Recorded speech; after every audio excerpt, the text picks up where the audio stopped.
কলকাতা শহরে ফের একবার আগুন লাগার ঘটনা ঘটলো। ভস্মীভূত কারখানার একাংশ।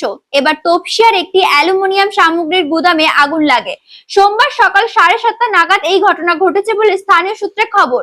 ঘটনাস্থলে পৌঁছায় দমকলের 5টি ইঞ্জিন। প্রায় 2.5 ঘন্টা চেষ্টার পর সেই আগুন নিয়ন্ত্রণে এসেছে।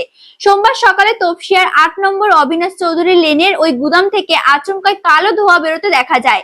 মুহূর্তের মধ্যে আগুনের লেলিহান শিখা দেখতে পান স্থানীয়রা। দ্রুত তারা খবর দেন দমকলে। অল্প সময়ের মধ্যে ঘটনাস্থলে চলে আসে দমকলের 5টি ইঞ্জিন।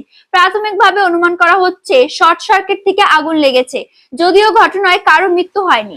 দমকল না আসা পর্যন্ত স্থানীয়রাই আগুন নেভানোর কাজ শুরু করেন, কারণ গুদামটির আশপাশ ঘন জনবসতি এবং পেছনেই রয়েছে একটি চামড়ার কারখানা, তাই আগুন দ্রুত ছড়িয়ে পড়ার আশঙ্কা ছিল। কিন্তু বড় কোনো বিপদ ঘটেনি। দমকল আসার কয়েক ঘন্টার মধ্যেই আগুন নিয়ন্ত্রণে চলে আসে। শর্ট সার্কিটের কারণে আগুন বলে মনে হলেও তা তদন্ত সাপেক্ষ বলে মনে করছেন দমকল বাহিনী। ওই গুদামে অগ্নিনির্বাপণ ব্যবস্থা ছিল কিনা সেটাও খতিয়ে দেখার বিষয় বলে জানানো হয়েছে। নিজাম প্যালেসে আগুন লেগেছিল। ওই বিল্ডিং এর 6 তলায় আগুন লাগে। যে বিল্ডিং এ আগুন লেগেছিল সেখান থেকে সিবিআই এর দপ্তর কিছুটা দূরেই ছিল। এই ঘটনার পর গত সপ্তাহে নিমতলা ঘাট স্ট্রিটে একটি কাঠের গুদামে আগুন লেগেছিল।